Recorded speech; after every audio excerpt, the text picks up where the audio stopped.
Vous préparez votre audit Calliope et vous vous demandez quels sont les documents indispensables pour éviter les non-conformités. Vous êtes au bon endroit. Dans cette vidéo, je vais vous donner la liste des documents essentiels à avoir si vous voulez passer votre certification Calliope, ces documents que vous devrez présenter à votre auditeur pour réussir votre audit sans stress. Je vous rappelle, je suis Benoît Boitard, fondateur de DigiCertif et depuis 4 ans avec DigiCertif, on accompagne les organismes de formation dans l'ensemble de leur démarche administrative et qualité, donc depuis l'obtention du numéro de déclaration d'activité de formation jusqu'au passage de la certification Calliope en passant par le BPF et des tas d'autres trucs. Donc si vous voulez de l'information, n'hésitez pas à vous rendre sur notre site internet ou n'hésitez pas également à jeter un coup d'œil sur notre chaîne YouTube. Vous verrez qu'on a fait plein de vidéos sur le monde de la formation professionnelle. Calliope, est-ce que ça vaut le coup pour les indépendants? Calliope, est-ce que c'est compliqué? Calliope, comment est-ce qu'on réussit son audit? Et aussi l'exonération de TVA, le BPF, bref, des tas de trucs. Dans cette vidéo, je vais vous présenter 3 documents absolument indispensables pour passer votre certification Calliope. Je détaillerai le contenu de ces documents, ce qui est attendu exactement, et la manière dont le jour de l'audit, vous devrez les présenter à votre auditeur. On commence tout de suite, mais avant ça, 2 mots de contexte sur la certification Calliope. Si vous êtes là, normalement, c'est que vous avez déjà une idée plus ou moins claire de ce qu'est la certification, mais quelques mots de rappel, je pense, ne sont pas inutiles. Calliope, c'est donc une certification obligatoire pour les organismes de formation qui souhaitent accéder à des financements publics ou mutualisés. Des financements publics ou mutualisés, ce sont le CPF, les OPCO, le Pôle emploi, etc. Calliope atteste de la qualité des processus qui sont mis en place par l'organisme pour vérifier si l'organisme respecte bien le référentiel national qualité, le RNQ, qui est le document de base de la certification Calliope. La conformité avec ce référentiel est contrôlée à l'occasion d'un audit qui est réalisé par un organisme certificateur accrédité par le COFRAC, le Comité français d'accréditation. Et dans ce RNQ, dans ce référentiel national qualité, vous retrouvez donc 7 critères et 32 indicateurs. Calliope, c'est avant tout une preuve de votre engagement qualité. L'auditeur qui va venir va vous demander des documents concrets montrant que vous appliquez réellement votre démarche qualité, celle qui est imposée dans le RNQ. Aujourd'hui, donc comme je vous le disais, on va se pencher sur 3 documents qui sont listés dans le RNQ et 3 documents qui ont une importance toute particulière. Mais on commence dès maintenant. C'est parti.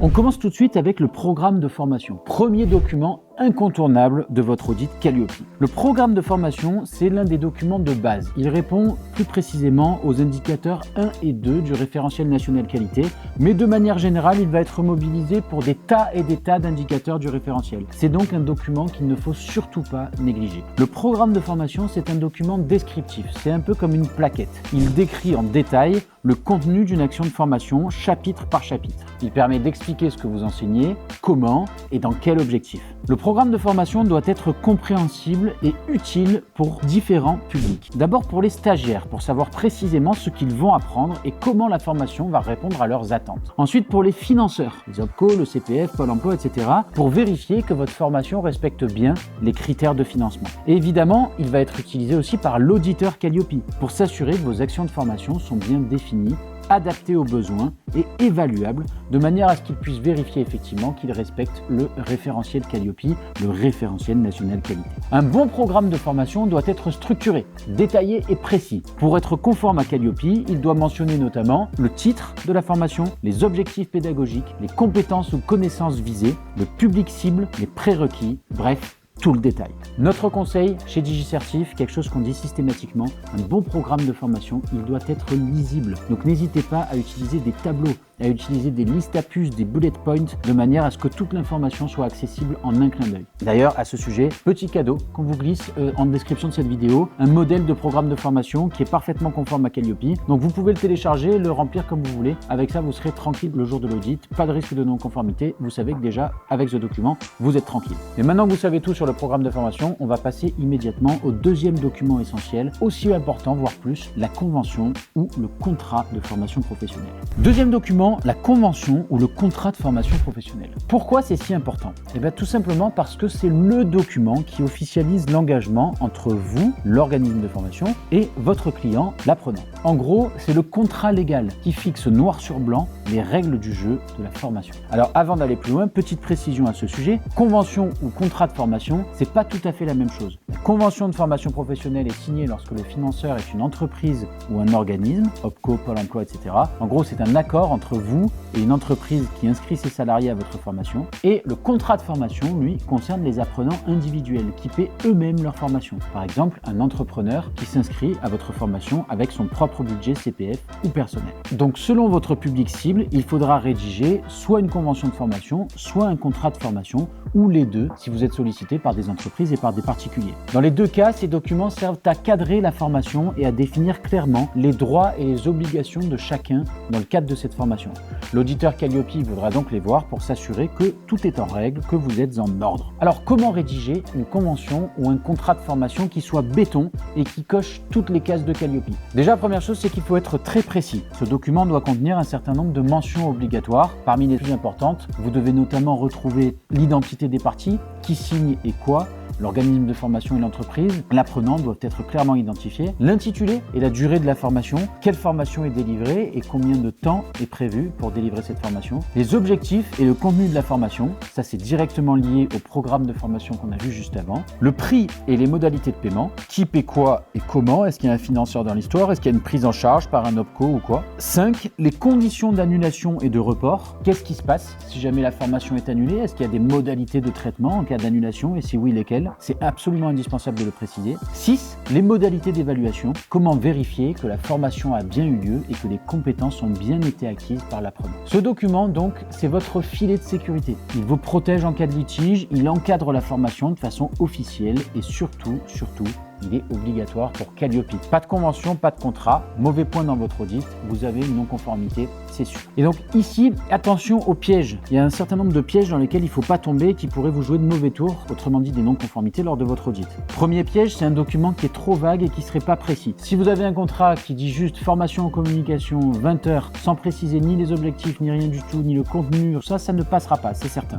Donc soyez clair et précis. Deuxième écueil dans lequel il ne faut pas tomber, c'est d'oublier les signatures. Ça peut paraître bête, mais si l'organisme ou l'apprenant n'ont pas signé, le document n'a absolument aucune valeur légale. Troisième erreur qu'on retrouve très souvent, ne pas conserver d'archives. Une convention signée mais perdue dans un dossier oublié, c'est une très mauvaise idée. L'auditeur peut demander à voir plusieurs conventions ou plusieurs contrats pour s'assurer que vous appliquez bien cette exigence à l'ensemble de vos formations. Donc pensez à tout numériser et à tout classer correctement, en papier peut-être si vous êtes à l'ancienne. Donc travaillez bien sur votre contrat de convention de formation. Là aussi, c'est des documents qui ne sont pas évidents à faire. Donc on vous met juste en bas de la vidéo un petit modèle que vous pourrez réutiliser à souhait derrière. Vous pouvez vous en inspirer et je pense que ça vaut le coup parce que ça fait partie des documents qui sont hyper complexes. Troisième document, un document qui fait souvent transpirer les dirigeants d'organismes de formation, la preuve de l'amélioration continue des process. Pourquoi c'est un sujet sensible? Parce que Calliope ne veut pas juste voir que vous formez bien, il veut être sûr que vous vous inscrivez dans une démarche d'amélioration continue et que vous remettez totalement en question vos process en permanence. Et là, clairement, un simple oui, on s'améliore de temps en temps, on le fait, ça suffira pas.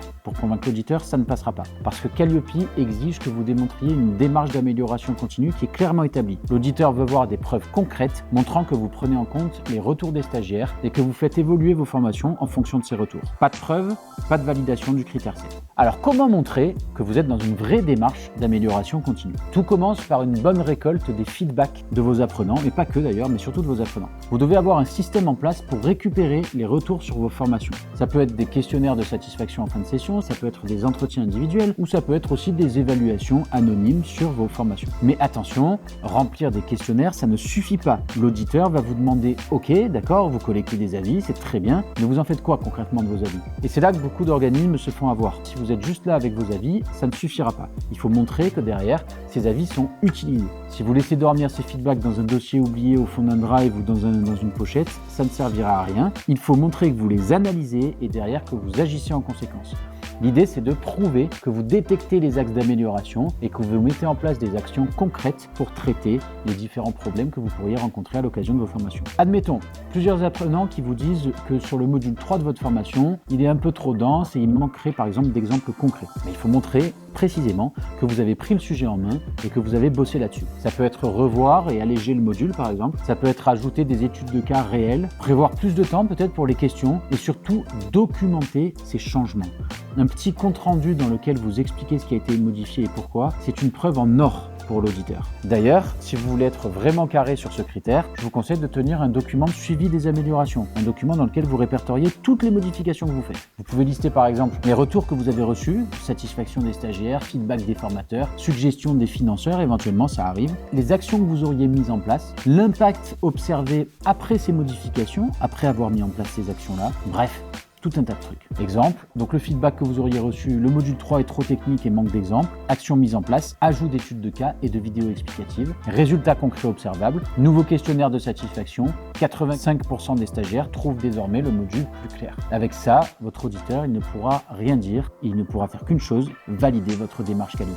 L'amélioration continue, ce n'est pas que les formations, c'est aussi sur votre organisation interne. Vous pouvez par exemple organiser des réunions d'équipe de manière régulière pour identifier ce qui pourrait être optimisé au sein de votre organisme de formation. Vous pouvez aussi suivre la montée en compétences de vos formateurs et voir comment améliorer leurs pratiques pédagogiques au quotidien. Vous pouvez vérifier si vos outils et process sont toujours efficaces. Si vous avez des comptes rendus de réunion qui montrent que vous vous posez ces questions et que vous agissez en conséquence, c'est encore un gros plus pour votre audit. Avec ça, votre auditeur verra que vous ne contentez pas de faire tourner vos formations en mode automatique, mais que vous cherchez en permanence à vous améliorer et c'est exactement l'esprit de Calliope. Voilà, avec ça, vous avez 3 documents essentiels pour votre certification Calliope, 3 documents de base qui vont vous servir et qui pourront vous être demandés quasiment tout au long de votre audit. On a vu donc le programme de formation, la convention ou le contrat de formation et la preuve de l'amélioration continue de vos process. 3 éléments clés qui vont permettre à votre auditeur de constater que votre organisme est bien structuré et surtout qu'il est en conformité avec le référentiel national qualité. Bien sûr, Calliope ne s'arrête pas là. Il y a plein d'autres documents à préparer selon votre activité, vos formations et votre organisation en interne. L'essentiel, c'est d'avoir des éléments clairs, complets et organisés.